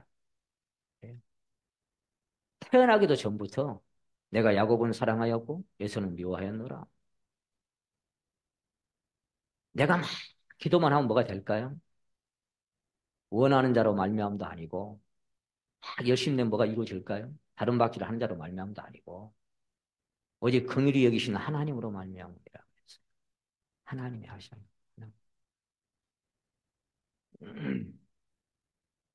자기 뜻이 아니에요. 형을 피하여 하란으로 가다가 베들에서 하나님을 만난 것이 우연이었을까요? 요셉이 자기 형들에게 의해 위대한 상인들에게 은 20개에 팔려 애국으로 끌려간 것이 누구 뜻이었을까요? 시편 105편이 그랬죠. 한번 따라해보십니다. 한 사람을 앞서 보내시며 네. 팔려갈 때는 그게 어떻게 알아? 모세가 갈상자 안에 있을 때 자기가 어디로 가는지 어떻게 알아? 은 20개에 팔려서 애국으로 끌려갈 때 그가 남은 운명을 어떻게 알겠어요? 지금 여기 어디쯤인지 정신없이 달려온 그런 세월을 돌아보면 그래요. 그녀가 여기 어디쯤 왔을까 지금. 노아방도 안에서 그렇지 않았겠어요? 아마 모세가 정신이 있었다면 그렇지 않았겠습니까? 흔들 흘러내려가는 강물이었어. 지금 여기 어디쯤인지 어디쯤인지 내가 지금 온 여기가 제가 여기 오고 싶어 왔을까요? 여기 이 순간까지 그렇지 않습니다. 저는 제가 오고 싶은 길이 아니었어요. 그리고 또 앞에 어디로 갈지 잘 모르겠어요.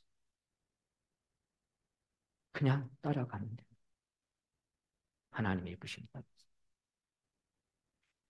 그것이 심령 안에 하나님의 절대 주권이 완벽하게 보여지는 때가 됐습니다. 욥이 하루아침에 모든 것을 다 잃고 환난을 당하는 것이 자기 뜻이었을까요? 예레미야가 눈물의 손자된 것이 자기 원함이었을까요? 예레미야가 엘리야가 저 황량한 사막을 하루 종일 걸어 로뎀나무 밑에 가서 죽기를 구했던 것이 자기의 뜻이었을까요? 다윗이 밤마다 눈물로 자기 침상을 띄웠던 것이 그 슬픔을 당한 것이 자기 뜻이었을까요?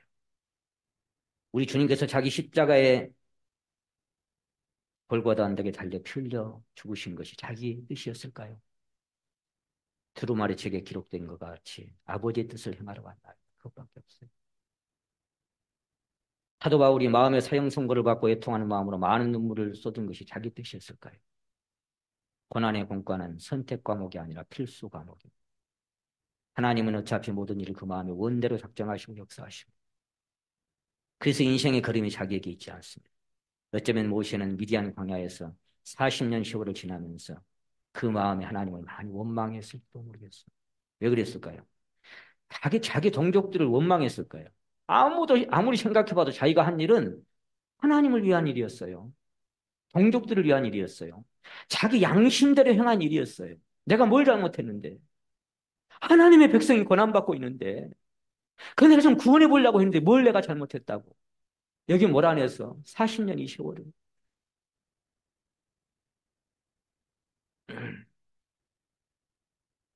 그래서 그것은 모세의 착각일 뿐이었다는 사실을 깨닫기까지 40년. 그는 하나님의 정하신 고난의 공과를 지나 지루하고 삭막하고 무더운 여름을 지나야만 했어. 10년이면 강산도 변한다고 그랬잖아요. 하나님 마치 그를 다 벗겨내고 이제 뭘 벗겨냈어요? 애굽에서 40년간 배우고 익혔던 훌륭한 것들을 벗겨내서 흔적도 없이 바람에 날려 사막에 흩어지게 합니다. 그 훌륭했던 모든 흔적들을 양파까지 다 벗겨내서 다 흩날려버리고 쓰잘데기 없는 것들을 다 벗겨내버리고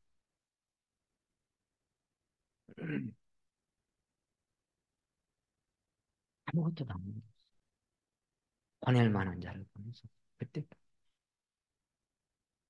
하나님은 끝난 곳에서 시작하시고 사랑하는 성도 여러분, 여러분도 전능자의 손에서 모세처럼 사도 바울처럼 그렇게 하나님의 타작마당에서 다 깨어지고 벗겨내고 바닥을 친 적이 있었습니까? 그 자리가 바로 로마서 7장에 오호라는 권고한 사람이로 이 사망의 몸에서 누가 나를 건져내? 바로 그 자리입니다. 자기 자신의 전적으로 타락한 모습이 보이는 그 순간. 아, 내 생각, 내 방법, 내 의지, 내 용기, 자신감, 자기 신뢰. 정말 그것이 쓰레기 같은 것이었다는 사실을 깨달을 때 사도 바울은 배설물이었다 그랬어. 율법을 흠이 없을 만큼 지켰지만 알고 보니 똥이었네 그랬어요. 그리스도를 발견하고 보니까 그건 똥이었어. 그것이 모세가 겪은 삭막한 미디안 40년의 여름이었습니다. 이제 제 산막 모세의 가을 풍성한 열매 가을은 열매의 계절입니다. 모세가 그 장인 제사장 이드로의 약물을 치더니 그 무리를 광야 서편으로 인도하여 하나님의 산 호렙에 이르매 여호와의 사자가 떨기나무 불꽃 가운데 그렇게 나타나셨습니다. 모세야 모세야 40년이 지나고 백발이 상성한데 백발이 상성한 80세에 하나님이 그를 부르시고 자기 백성을 애굽에서 인도하여 가나안 땅으로 이끌어 들이라 하실 때 그는 한사코 자기는 할 수 없다며 사양하고 또 사양했어요. 40여 년 전에 그 청춘 시절도 다 지나가고 그토록 뜨거웠던 열정도 용기도 결단도 희망도 다 사라져버린 지 이미 오래 광야 모래바람에 양파 가득 벗겨서 다 날려버렸는데 그런데 또 불러 그때 하나의 범사가 귀하니 하나님이 기다리시는 때는 뭘까요? 하나님이 저와 여러분에게 기다리시는 그때는 언제일까요? 나서라고요? 그럼 다 끝났는데 이제 그 모든 일들이 어쩌면 아련한 옛 추억일 뿐인데 다 끝난 얘기인데 이제 다시 돌아가기엔 너무 멀리 와버린 그 노래가락 알죠? 이제 다시 돌아가기엔 너무 멀리 와버린 인생이란 나득한 길 눈물이 나도 뒤돌아가지 않아요. 나가기엔 너무 멀리 와버렸는데 자리로 가긴 너무 늦었는데 다 끝났는데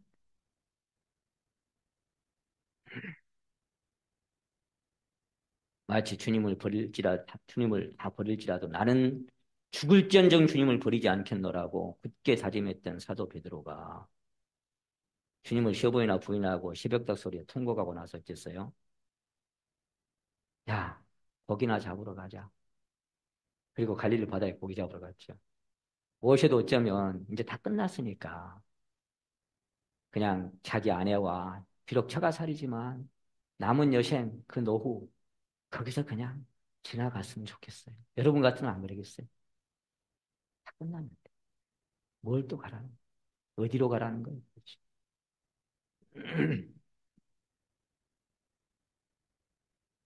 지금 모세의 마음에는 나는 안 되는데 그 마음밖에 없어요. 이제 남은 거라고는 자신의 연약한 이 쇠약한 몸밖에 없어요. 아무런 자신감도 없어요. 주여 보낼 만한 자를 보내소서. 출애굽기 4장 13절. 이게 다른 버전에 보니까요. 주여, 죄송합니다. 보낼 만한 사람이 있을 겁니다. 그렇게 됐어요. 주여, 죄송합니다. 보낼 만한 사람 따로 있을 건데요. 적어도 나는 아니다. 주여, 제발 보낼 만한 능력 있는 사람을 보내십시오. 이렇게도 번역이 되어 있더라고요. 또 말하기를, 주여, 제발 부탁드립니다. 그 일을 감당할 만한 사람을 보내소서. 그 일을 할 만한 사람을 보내. 적어도 나는 내가 했던 40년 전의 사람이 왜 이렇게 바뀌어 버렸습니까? 내가 아니면 누가 했던 그 영감했던 사나이가 40년 광야에서 이렇게 나타져. 여러분, 그래서 처음에 말씀드린 것처럼 광야는 사람을 낮추는 것입니다. 여러분의 삶 속에 광야 같은 메마른 시기가 오지 않는다면 여러분은 결코 낮아지지 않습니다. 성경 몇 번 깨달았다고 낮아지는 게 아니라고요. 달달달 외우고 달달달 안 한다고 읽지 말란 말에 오해하지 마세요. 그렇다고 그 사람 변화된 게 아니라고요. 또 그렇다고 한두 번 고난 당한다고 낮아진 것도 아니에요. 제 주변에 보면은 그래요. 고난을 당하긴 당하는데 이 마음은 안 깨진 사람이 많아요. 그 고난은 헛되이 지나가는 거예요. 이사야 그랬잖아요. 머리끝에서 발끝까지 맞아 터진 흔적밖에 없는데 여전히 그대로구나 그랬죠. 그래서 찢고 또 찢으시고 꺾으시고 또 꺾으시고 그런 거예요. 인간이 그런 거예요, 원래. 전적으로 살아가는 우리네 인생이 한두 번 갖고는 안 돼요. 뭐 좀 알았다고 깨진 게 아니에요. 그래서 얘기합니다. 주야, 죄송합니다. 제발 부탁인데요. 할 만한 사람이 있을 겁니다. 그런 사람 보내세요. 보낼 만한 자를. 나는 아니. 여러분, 그런 자리에 다 계신가요? 저요! 그게 아니고, 주야, 보낼 만한 자를. 나는 아니. 그 자리에 가서 계신가요? 그 자리. 지금 모세의 마음에는 적어도 자기보다 못한 사람은 주변에 한 사람도 없어요. 이렇게 하면 여러분 둘러보세요, 옆에. 나보다 못해요. 나보다 다 나아요. 예? 지금 모세의 마음에는 자기보다 못한 사람이 한 사람도 없어. 주변에. 자기보다 나은 것 같아요. 자기보다 훌륭한 것 같아요. 나보다 잘할 것 같아요. 근데 나는 안 되는 거. 나라는 사람은 안 되는 사람. 그걸 봤어요. 전적으로 연약하고 찢어져 버린 자기 모습. 한탄하고 있어. 적어도 이제 나는 아닙니다.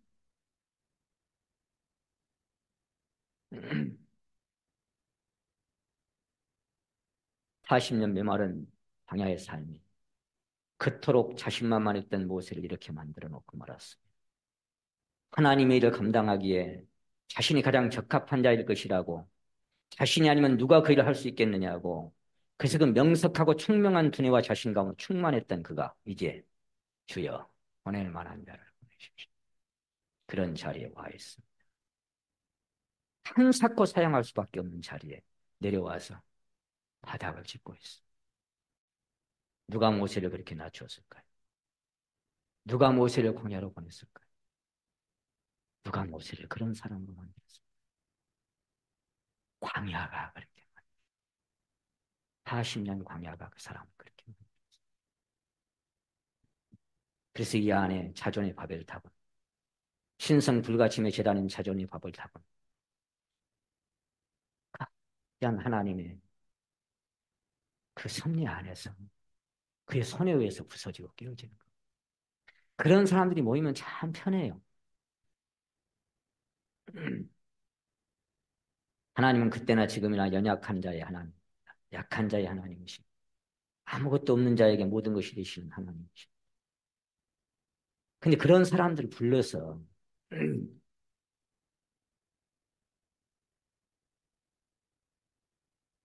하나님께서 출애굽의 역사를 진행했어요. 그리고 풍성한 열매를 맺는 가을의 시작입니다. 여러분, 아까 미디안에서 보낸 40년하고 이제 유대민족을 이끌고 가나안 땅에 들어가기까지 40년이 어떤 차이가 있을까요? 전에 40년은 양치기, 목동을 하면서 하나님 낮춰서 훈련하는 시간이고 이제 80세가 돼서 백발을 흩날리면서 시작하는 그 백성들을 이끈 40년은 이제 실제로 열매를 맺는 시간의 40년. 그 시간을 하나님 갖게 하셨어요.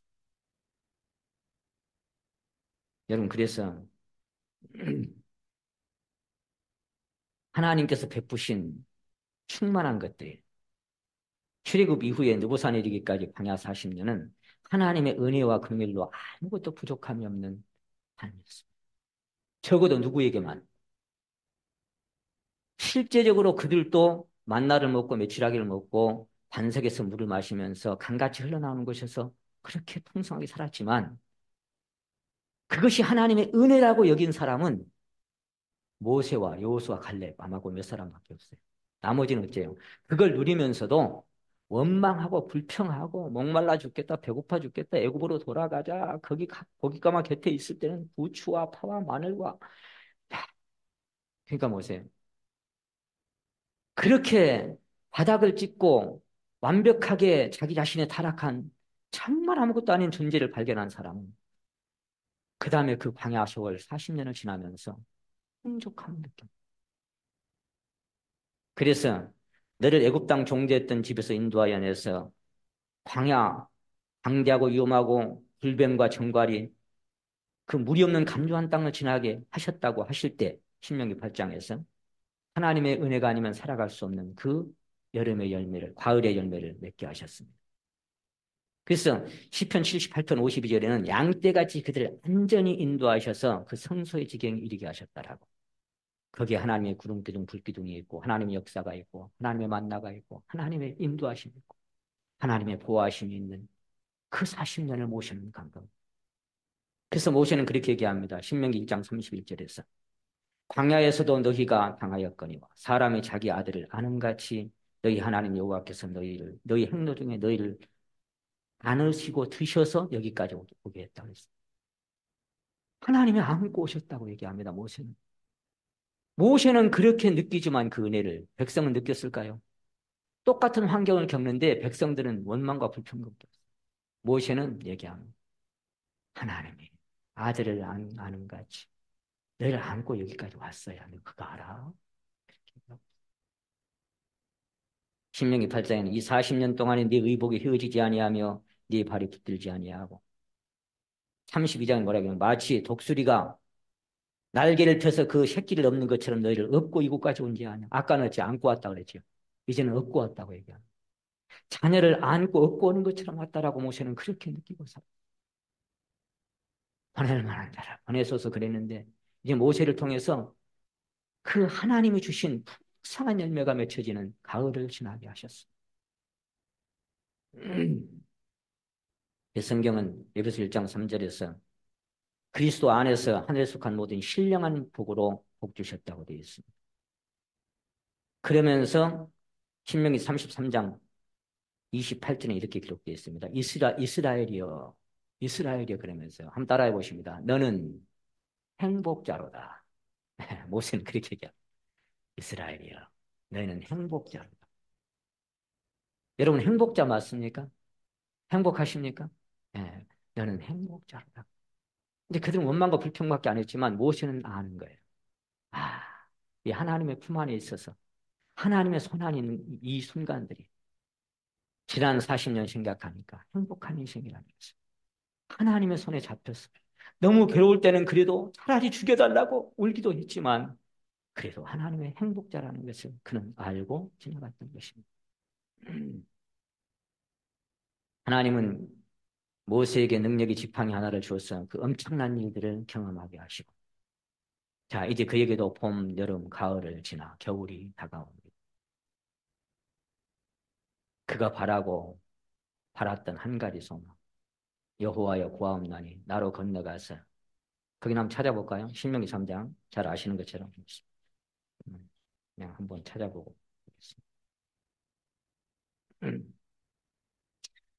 이걸 누가 바라지 않겠어요. 40년 이렇게 왔는데 백발이 성성해서 3장 25절 구하옵나니 나로 건너가서 요단 저편에 있는 아름다운 땅을 아름다운 산과 리바논을 보게 하옵소서 하되 여호와께서 너희의 연고로 내게 진노하사 내 말을 듣지 아니하시고 내게 이르시되 그만해도 족하니 이 일로 다시는 내게 말하지 말아라 그랬습니다.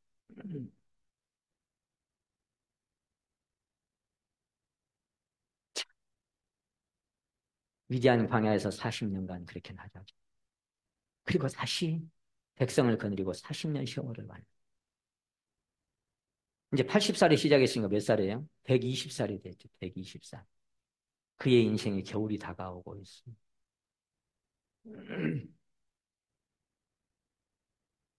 간절한 소원 구하옵나니 나로 건너가게 하사 여산 저편은 아름다운 땅 젖과 꿀이 흐르는 땅으로 가려고 고생하면서 여기까지 왔는데 하나님 그거 한번 보고 한번 밟아보고 가면 좋겠네.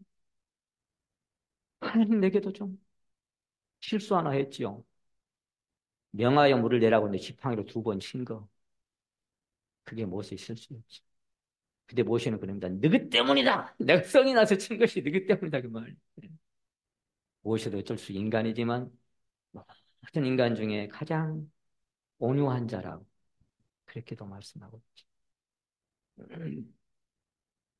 그래서 그만해도 족하니 그래서 그만해도 족하니 다시는 내게 이 일로 말하지 마. 다른 성경에 보니까요. 그것으로 충분하니 이 문제로 다신 말하지 말아라. 이렇게 있어요. 또 다른 성경에는 그것으로 만족하고 그 일에 대해 다시는 말하지 마라. 또 다른 성경에는 그만 됐다. 더 이상 이 일로 내게 말하지 마. 이건 마치 뭐가 같냐면 사도 바울이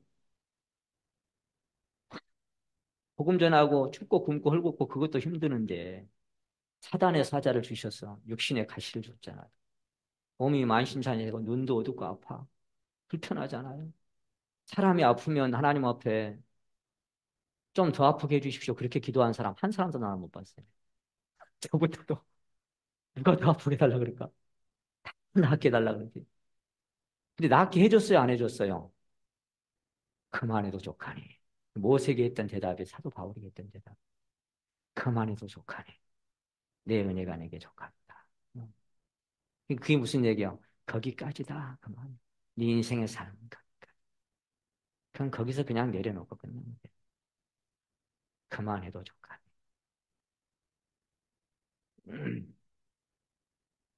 그것으로 만족하고 사시는 그 일로 내게 말하죠. 나일강에서 느보산까지. 거기까지가 하나님이 허락하신 모세의 인생길이었습니다. 나일강에서 120살 죽는 느보산까지가. 저와 여러분의 인생길은 어디서 어디까지일까요? 저는 24살에 목포에서 하나님을 만나고 여기까지 이제 44년간을 흘러왔습니다. 지금 여기 어디쯤인지 정신없이 달려고 굽이굽이 길목마다 사연 많아도 뒤돌아가지 않아요. 인생이란 그런 건가? 나이를 당해서 느고산까지 그만해도 족하니 거기까지다. 이제 끝났다.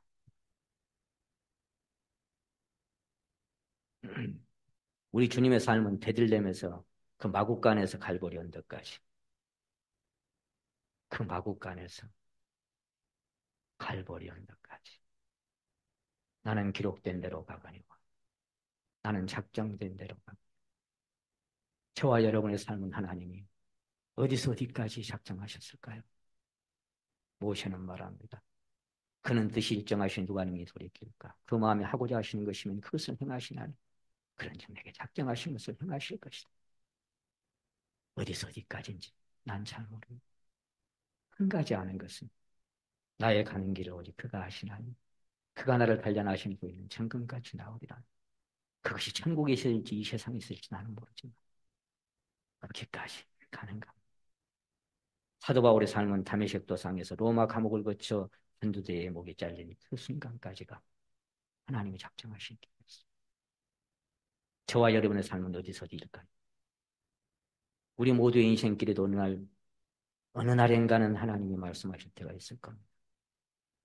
그만해도 족하니 됐다.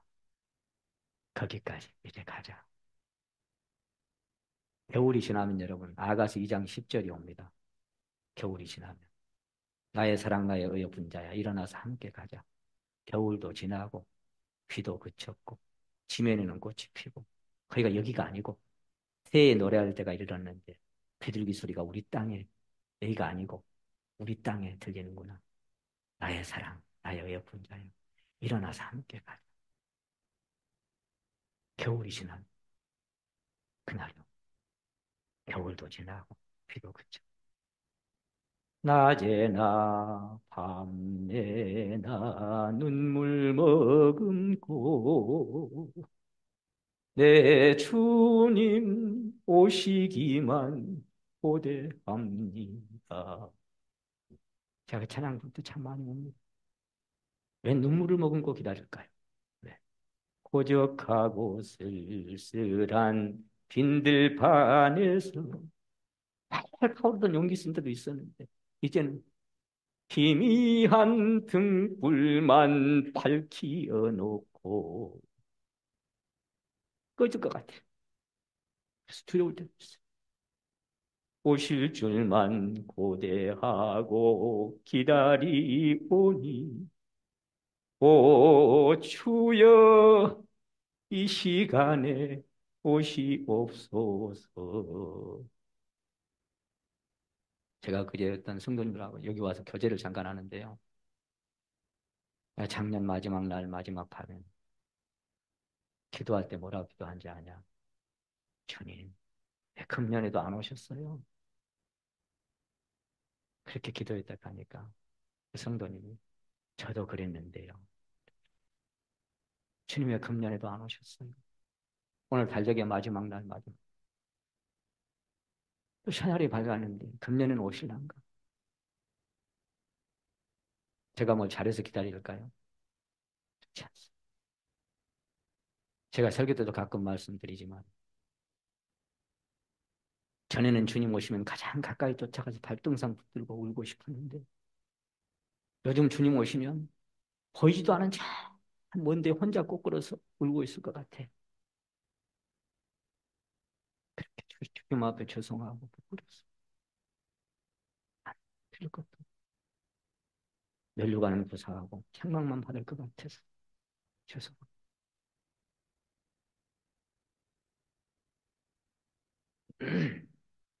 우리 인생길에도 어느 날인가는 그만해도 족하니 그런 순간이 올 겁니다. 그런 날이 언제일지는 아무도 모르지만 그런 날이 갈 상자에 담긴 나일강에 띄어보낼 그때부터 바로의 공주의 아들로 호화로운 왕궁에서 봄날을 지내고 다시 미디안 광야에서 그 메마르고 삭막한 여름도 지나가고 전능자의 손에 잡혀서 그분의 백성을 이끌고 하늘의 양식으로 풍족했던 부족함이 없었던 가을도 지나가고 이제 그 모든 세월을 추억으로 간직한 채 한 그루 겨울나무가 되어 홀로 느보산에 올라갑니다. 신명기 32장을 봅시다.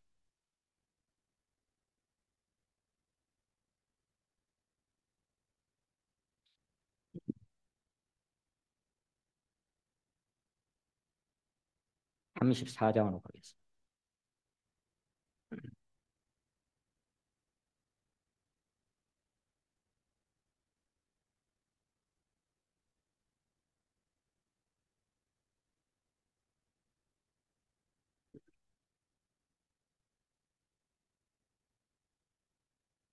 모세가 모압 평지에 느보산에 올라 여리고 맞은편 비스가산 꼭대기 이름에 여호와께서 길랏 온 땅을 단까지 보이시고 또 납달리 에브라임이 다 보여주잖아요. 그리고 이제 4절에 보시면 여호와께서 그에게 이르시되 이는 내가 아브라함과 이삭과 야곱에게 맹세하신 그 자손에게 주리라 한 땅이라. 네가 네 눈으로 보게 하였거니와 너는 그리로 건너가지 못하리라 하시며 이에 여호와의 종 모세가 여호와의 말씀대로 모압 땅에서 죽어 갯벌 맞은편 모압 땅에 있는 골짜기에 장사되었고 오늘까지 그 묘를 아는 자가 없었느니라. 모세가 죽을 때 나이 120세나 그 눈이 흐리지 아니하였고 기력이 쇠하지 아니하였더라. 아직 쓸만한데 그죠? 눈도 어두워지지 않고 기력이 쇠하지도 않고 아직 좀 더 쓸만한데 근데 하나님은 뭐예요? 그만해도 족하니. 그러면 또 거기까지 끝납니다. 그 옆에 33장에 이스라엘자는 행복자로다 라고 29절에 말씀하셨죠. 이것은 마치 야고비가 자기 인생을 다 살고 만고풍성을 겪은 이후에 나의 남으로부터 오늘까지 나를 이끄셨던 하나님이라고 얘기했던 얘기하고 똑같은 얘기. 그 많은 시절, 그 많은 추억들 하나님의 은혜에서 돌아보면 다 하나님의 은혜였던 것이고 여기서 이제 죽어서 느보산에서 혼자 죽는데 이 겨울이 특별히 모세에게는 겨울로만 딱 거기까지만 끝나지 않고 봄이 있어요. 왠지 제셨어요? 모세 역시 주님처럼 사도 바울처럼 그 생애 봄, 여름, 가을 다 거치고 나무도 실록도 그 열매도 다 겨울을 맞습니다. 다 떨구고 느보산에 홀로 올라갑니다. 쓸쓸하게. 사도 바울이 춥다. 겉옷 좀 갖고 와라. 겨울 되기 전에 말 좀 하라. 그랬던 것처럼 이 겨울나무가 돼서 느보산에 홀로 올라가. 그 많은 함께했던 형제자매들 다 뒤로 하고 하나님마저도 이제 내 말을 들어주지도 않고 이제 혼자 갑니다. 그의 무덤을 아는 자도 믿음의 봄을 기다리면서 자 그런데 여러분 저는 성경에서 반전을 마태복음 17장에서 봤습니다. 모세의 반전 찾아봅시다. 마태복음 17장.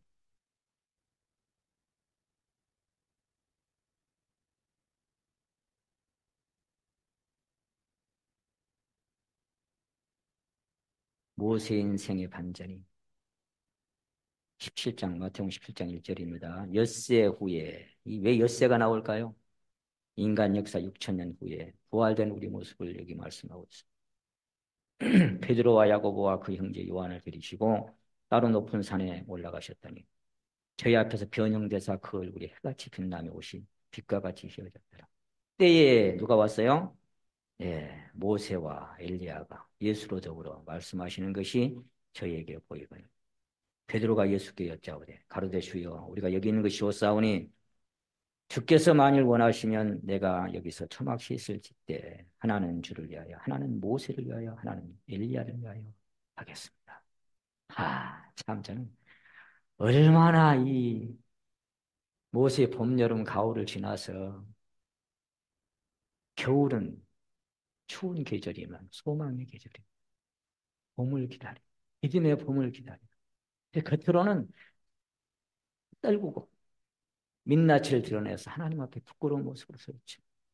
그날 여러분, 그 내면에는 눈보라치는 그 혹한 그 속에서 생명을 가득 뿌리에서 받아서 담고 믿음의 봄을 기다려. 모세는 여기서 봄을 맞이했습니다. 우리도 그 봄을 기다리면서 살아가십시다. 우리도 그 봄을 기다리면서 살아. 약 1600여 년이 지난 어느 날, 이 변화산에서 자기 하나님, 자기 주님을 만났습니다. 특별히 엘리야하고 모세 두 사람을 초청했어. 이 자리. 하나님의 사람 모세. 하나님은 어쩌면 모세가 그토록 보고 싶어 했던 하나님의 영광을 그곳에서 보여주셨는지도 모르겠습니다. 모세가 뭘 원했어요? 뭐 출애굽 33장에서 하나님의 영광을 보여주십시오. 하나님의 영광을 보여주십시오. 그러니까 사람이 나를 보고 살 자가 없어야, 그러니까 바위 틈에 숨겨두고, 그리고 등만 딱 보여줬죠. 등만 딱 보여주고, 그리고 안 보여줬어. 언제 보여주시려고? 이듬해 봄에 보여주시려고.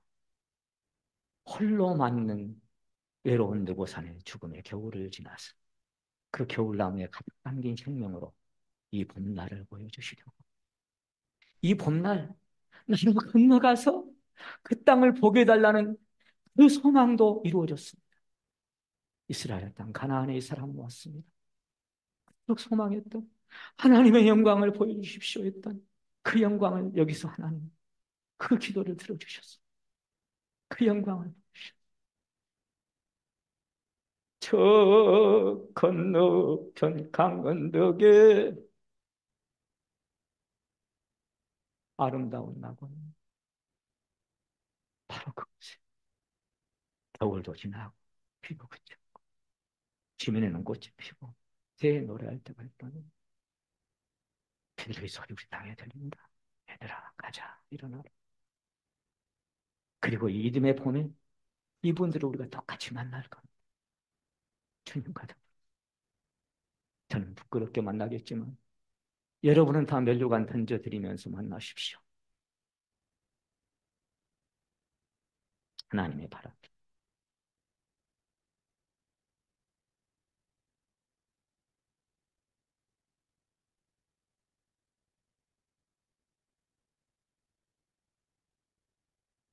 그토록 원했던 소망. 나로 건너가서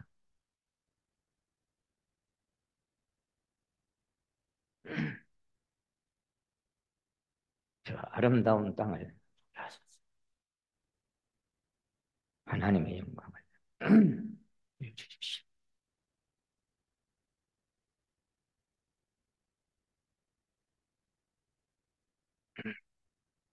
하루 종일 사막으로 번뇌하면서 번민하면서 걸어가서 노잼나무 밑에서 지금 충분하니 나를 죽여달라고 그 능력의 사나이가 그렇게 외쳤던 그 엘리야가 모세와 함께 자기들의 하나님, 자기들의 주님, 날 때부터 지금까지 길러오신 그 하나님은 여기서 만났어. 그들에게 특별한 영광을 허락해 주셨어.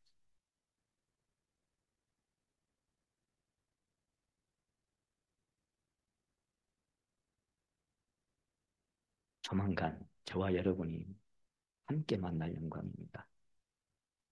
오직 우리의 시민권은 하늘에 있느니라. 거기로서 구원하는 자고 주 예수 그리스도를 기다리는 그가 만물을 자기에게 복종케 하실 수 있는 자의 역사로 우리 낮은 몸을 자기 영광의 몸에 힘써 같이 편케 하시리라. 이것들을 증거하시니가 가라사대 내가 진실로 속히 오려 하시려는 아멘. 주 예수여 오시옵소서. 사랑하는 성도 여러분, 이것이 그토록 풍성했던 모든 것들을 다 넓은 채로